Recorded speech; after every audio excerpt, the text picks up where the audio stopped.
Boa noite, telespectadores do Novo Canal. Bem-vindos a mais uma edição do programa Democracia em Debate com o nosso convidado residente, Dr. António Cunha, deputado eleito pelo Círculo Eleitoral do Porto da Assembleia da República. Doutor, é um prazer tê-lo novamente no Democracia em Debate. Doutor, iniciamos já o nosso programa desta semana com uma questão que tem estado em cima da mesa, que tem sido escapulizada em diferentes domínios e tem a ver com a questão das barragens, a venda das barragens, uma empresa francesa, um negócio, portanto, doutor, tem de alguma forma, permita-me a expressão, aquecido o debate, e pedia-lhe desde já um comentário relativamente a esta situação. Ora, muito boa noite, Miguel. Aproveito para o comentar também aos nossos espectadores. Efetivamente, aqui este assunto, este tema da venda das barragens, do nosso ponto de vista, é um assunto que é grave e está muito mal explicado. Portanto, trata-se da venda de 6 barragens da EDP, portanto, da extensão do contrato da EDP, 3 das quais no Douro Internacional, a uma empresa francesa, a Engie, no valor de 2,2 mil milhões de euros.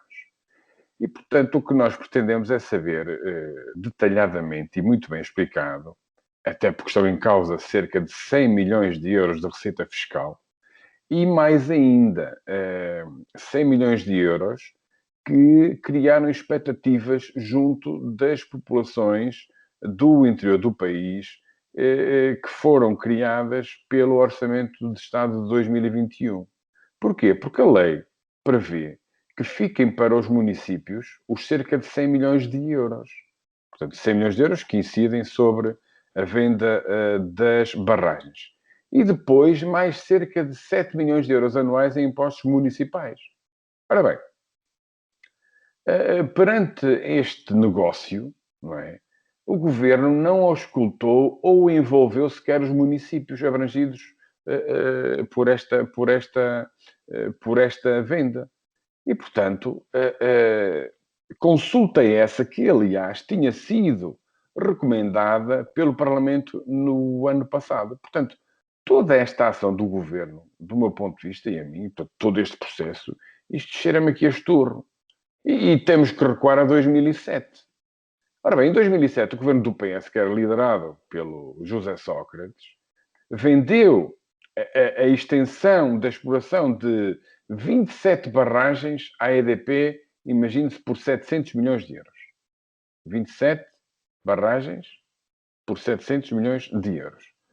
Agora a EDP vende 6 por 2,2 mil milhões de euros à Engie e nem um cêntimo cobrado de imposto de selo. Doutor, o Estado ficou claramente defraudado nesta operação, digamos. Ora bem, eu acho que sim, porque repara, isto é tudo muito mal explicado. Aliás, aqui até eu vou fazer aqui uma paráfrase de uma pergunta que o ministro Pedro Nuno Santos fez aos deputados a semana passada, em audição no Parlamento. Quantos portugueses queriam fazer um negócio destes? Eu dou a resposta, tal como ele, 10 milhões. Ainda mais grave, repara, nós temos um ministro do Ambiente que ainda se vem colocar como advogado de defesa da EDP ao dizer que a EDP não tem que pagar nada. Agora eu pergunto, mas o Sr. Ministro do Ambiente é advogado da EDP ou é especialista em fiscalidade? Ora bem, o Sr. Ministro do Ambiente, porque é Ministro do Ambiente e não é Ministro das Finanças, neste caso devia estar calado por respeito a todos os portugueses que neste país pagam impostos. E mais, portanto, este é um problema que do nosso ponto de vista, já só se resolverá quando a autoridade tributária decidir sobre a exigência ou não do pagamento do imposto de selo. Repare, o que é que fica depois das audições dos ministros das Finanças e do Ambiente no Parlamento sobre este assunto? Claramente que há uma questão fiscal aqui em cima da mesa, que diz respeito a todos nós, porque o pagamento de impostos é uma receita que serve para o Estado assegurar a provisão dos bens públicos, como a saúde, como a educação, a justiça, etc. E, portanto, é uma questão técnica que, na prática, vai ter que avaliar sobre opções que podem configurar ou não, do ponto de vista da EDP, um planeamento fiscal agressivo para fugir ao pagamento de impostos. É isto que nós temos que avaliar. Agora, não pode vir o Ministro do Ambiente, não pode vir membros do Governo de Portugal pôr-se atrás da EDP a dizer que afinal a EDP que não tem que pagar nada. Não tem que estar a dizer isto. E os municípios, doutor, na sua ótica, eu já disse, mas eu pergunto, os municípios, na sua ótica, claramente tinham que ser ouvidos neste processo.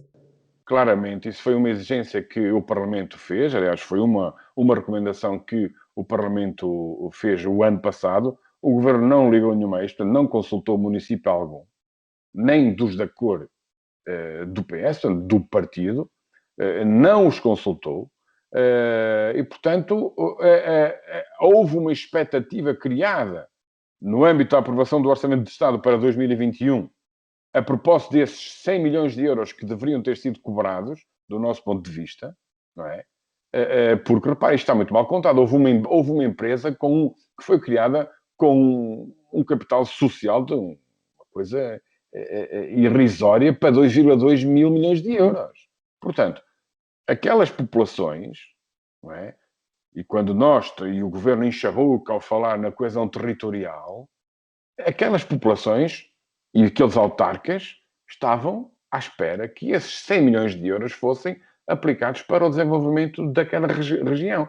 E, portanto, a página tantas chega-se agora e vamos entrar aqui numa guerra jurídica com a EDP, porque dá-me a ideia que a EDP não vai levar isto assim a bom porto, porque quer ficar com 100 milhões de euros. Ainda mais, portanto, recebe em 2007 um número brutal, 27 barragens por 700 milhões de euros, e agora vende 6 por 2,2 mil milhões de euros. Portanto, isto realmente é um negócio fabuloso que só acontece quando o PS está no governo. É impressionante isso. Doutor, passemos já para o segundo tema, o segundo tópico que nos traz hoje no Democracia em Debate, um tema também relevante e que tem de alguma forma criado alguma celeuma e que tem a ver precisamente com o facto, com os apoios sociais e o facto do Governo já ter dito que pretende ou admitiu já usar das prerrogativas para travar o alargamento dos apoios sociais que foram aprovados na Assembleia da República. Entretanto, o Presidente da República, Marcelo Rebelo de Sousa, aprovou, portanto, os documentos que estão em causa. Doutor, de alguma forma antevê aqui uma crise entre o Presidente da República. Esta era uma questão que gostava de colocar, por um lado, se antevê uma crise entre o Presidente da República e o Governo, e relativamente a estes, a outra questão tem a ver com os 3 diplomas, o que é que está efetivamente aqui em causa? Ora bem, isto fazendo aqui um exercício de memória, como eu costumo dizer, isto há cerca de 3 semanas foram aprovados no Parlamento 3 diplomas com os votos favoráveis de todos os grupos parlamentares e deputados únicos do Parlamento, à exceção do PS, que votou contra. Portanto, são 3 diplomas que alargam os apoios sociais aos sócios-gerentes, aos trabalhadores independentes, aos profissionais de saúde que não estejam só ligados e apenas e em exclusivo ao combate à Covid-19 e ainda aos pais que tenham de ficar em casa por causa do encerramento das escolas. Ora bem, o Governo fez, efetivamente, uma pressão sobre o Presidente da República para que não promulgasse o alargamento dos apoios aos profissionais que referi ainda agora. E repara uma coisa, amigo, são diplomas que estão relacionados com economia, com saúde, com educação. E portanto, dos 3 diplomas, o primeiro, um deles, portanto, alarga o universo no âmbito dos apoios sociais para os trabalhadores independentes, gerentes e empresários em nome individual. O outro aumenta os apoios para os pais em teletrabalho. E o último estende o âmbito das medidas excepcionais para os profissionais de saúde, como eu disse há pouco, que não estejam apenas ligados à Covid-19. E, portanto, estamos a falar de apoios que o Governo quer negar a quem precisa. E repara uma coisa, é este Governo que se gaba de não deixar ninguém para trás. Isto é pura fantasia, pura propaganda. Aliás, no debate da passada quinta-feira sobre o estado de emergência, o deputado Alberto Machado, que é o presidente da Distrital do PSD Porto, referiu isto e disse que desde há um ano, a esta parte, que o Governo e o Partido Socialista andam a vender a ilusão de que ninguém vai ficar para trás.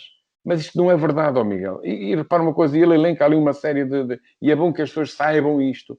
Olha, ficaram para trás milhares de vidas e não apenas as sacrificadas pela Covid-19. Como já referimos aqui, que podiam ter sido evitadas algumas mortes, sem dúvida, se o governo não estivesse contaminado por um preconceito ideológico colado à extrema-esquerda que lhe recusou acesso aos cuidados de saúde por via do setor privado.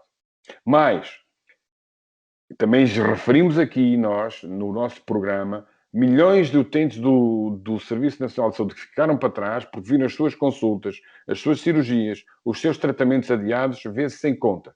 Porque o governo não foi capaz de planear e mobilizar todos os recursos ao serviço do sistema de saúde em Portugal. E como também disse aqui a semana passada, ficaram para trás 50 mil crianças e jovens que deixaram de receber o abono de família porque a Segurança Social não teve capacidade para lhes dar resposta. E também, só para terminar, ficou para trás a prometida testagem em massa e os rastreios às cadeias de contacto, pronto, que é das únicas formas de controlar a evolução epidemiológica. Portanto, vivemos com um governo que só faz anúncios e propaganda. Quando E, chega doutor, a enquanto... hora, quando chega a hora de pôr as mãos na massa, recua.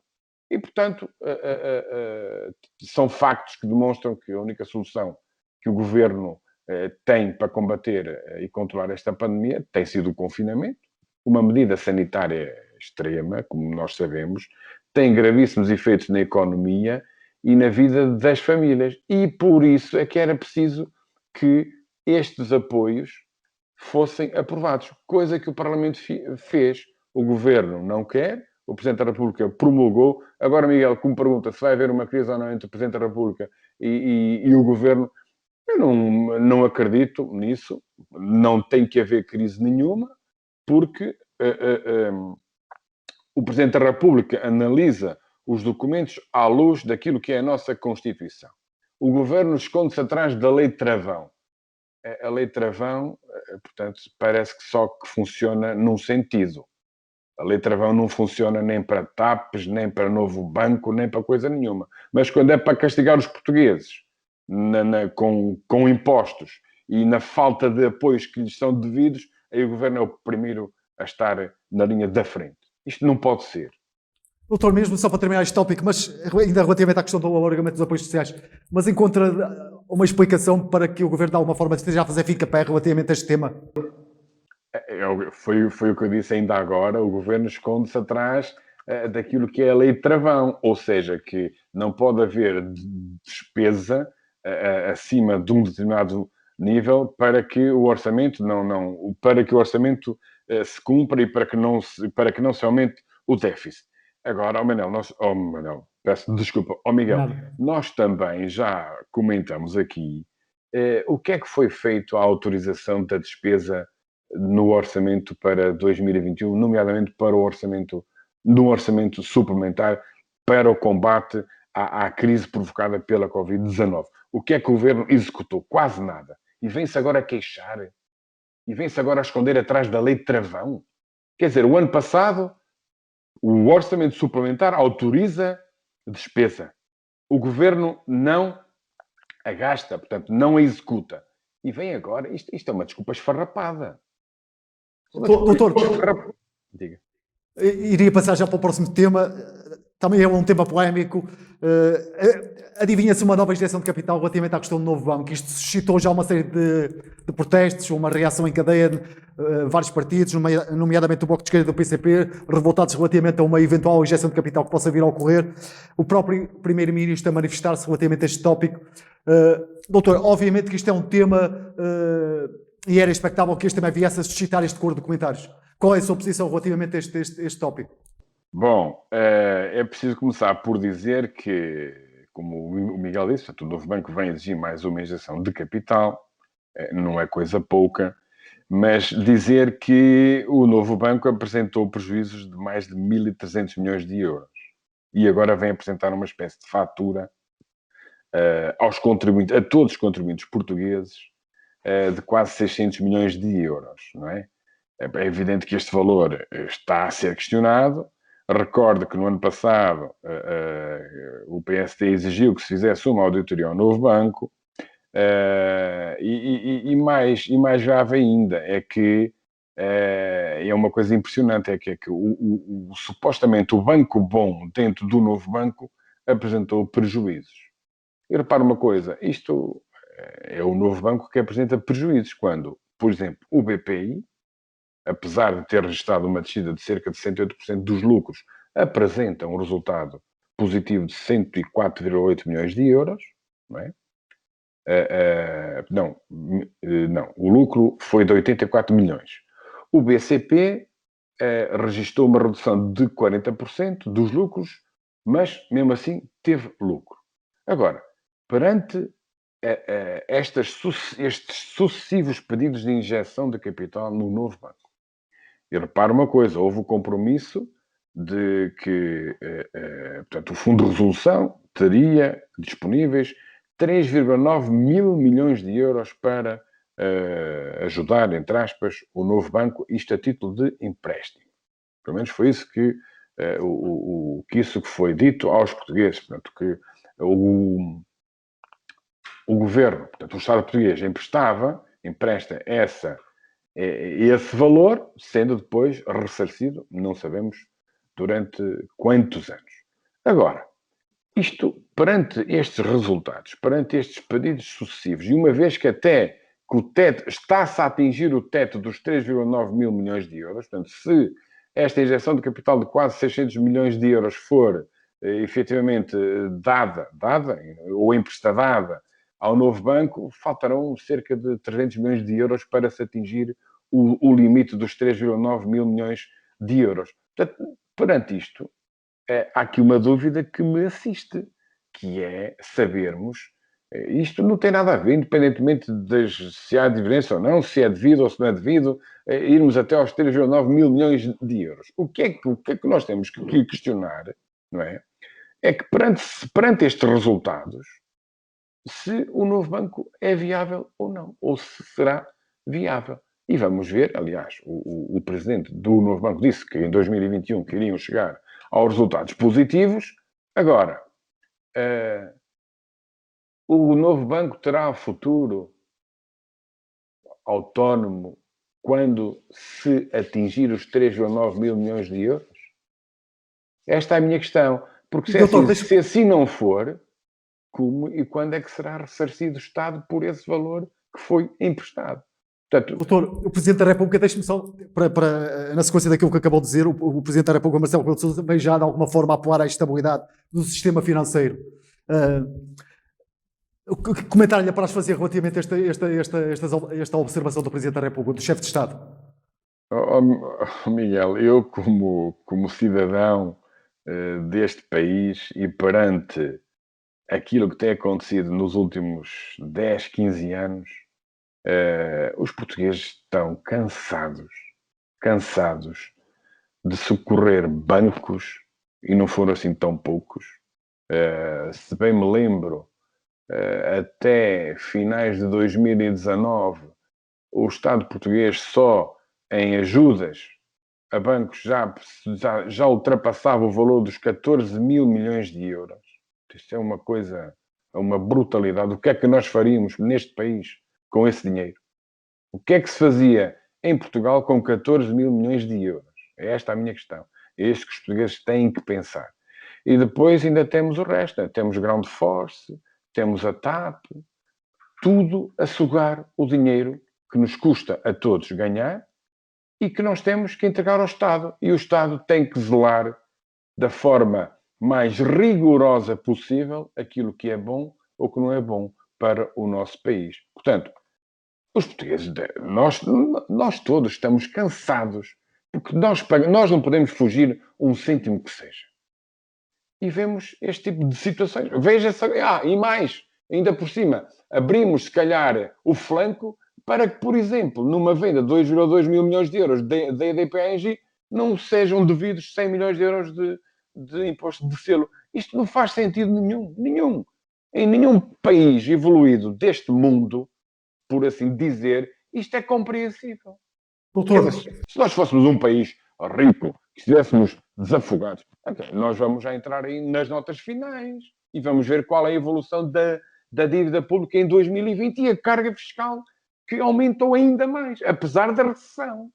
Era isso que eu lhe ia pedir, doutor. Relativamente a este, estamos a entrar o nosso tempo está exatamente, o nosso tempo está a correr vertiginosamente e eu ia entrar já na questão ia entrar já nas notas finais e o doutor, de alguma forma, já fez aí uma divisão.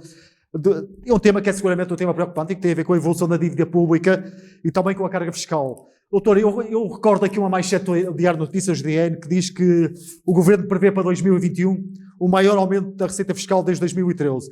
Mas, por outro lado, a manchete diz também que o orçamento não traz grandes mexidas nos impostos. O doutor acabou de o dizer agora que, portanto, que efetivamente este ano vai ser um ano em que a carga fiscal, mais uma vez, vai ser uma carga fiscal elevadíssima. Ora bem, eu estava a referir a 2020, não é? Ou seja, há aqui dois assuntos. Por um lado, que é a evolução da dívida pública em 2020 e, por outro lado, é a carga fiscal que aumenta no ano de maior recessão de que há memória. Portanto, o que nós sabemos é que, em termos percentuais, relativamente ao PIB, a dívida aumentou 16,8%. Portanto, aumentou para 133,6% do PIB. Se as pessoas não sabem o que é o PIB é aquilo que o nosso país é capaz de produzir durante um ano. Ou seja, Portugal, a produzir durante um ano, não conseguia pagar a sua dívida. Faltariam ainda mais 33,6%. Portanto, isto foi o maior aumento anual da série histórica de dados rigorosamente comparáveis pelo Instituto Nacional de Estatística. Isto permite-nos regredir ao tempo de 1995. Portanto, é uma coisa que, pronto, que efetivamente se esperaria perante a crise da Covid-19, mas o que me espanta a mim é relativamente à carga fiscal. Portanto, uma carga fiscal que se situou em 2020 em 34,8% do produto interno bruto, né, em 2020. No ano anterior, ou seja, em 2019, o governo justificava a carga fiscal com o crescimento económico, com o andamento acelerado da receita, e agora, no ano em que existe a maior recessão de que há memória, ou seja, cerca de 8%, a vontade, o apetite pela carga fiscal mantém-se. Para uma coisa, é que a receita caiu, a receita em impostos caiu apenas 5%. Que é um valor que é surpreendente, tendo em conta a queda da economia. Ou seja, apesar de haver a crise profunda, nós vemos aí desemprego, empresas a falir, empresas que fecharem e já não abrem, após o desconfinamento. E vê-se que, afinal, a receita apenas caiu 5%. Ou seja, o governo não prescinde, o Estado não prescinde de mais do que 5% daquilo que deveria ser a receita. Aliás, eu dou a ideia que não prescinde de nada, porque isto depois vai ser pago mais à frente, não é? E só para terminar, dizer que o déficit ficou em 5,7% do PIB, que é um valor inferior, repara nisto, um valor inferior às estimativas do governo quando se aprovou o ano passado o orçamento suplementar. Não é? Portanto, estamos aqui perante uma situação em que o governo, apesar de dizer que a página da austeridade já está virada e que realmente quem esteve antes a governar,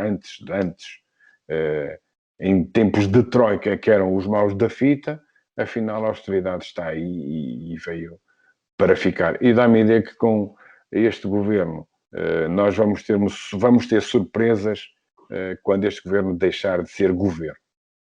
Muito bem, doutor. Agradeço-lhe mais uma vez os seus comentários sempre pertinentes. Doutor, despeço-me. Obrigado por ter estado em mais uma edição do Democracia em Debate. Até à próxima semana. Muito obrigado e boa noite a todos. Aproveito para nos felicitar telespectadores. Obrigado. Boa noite. Obrigado pela preferência. Protejam-se.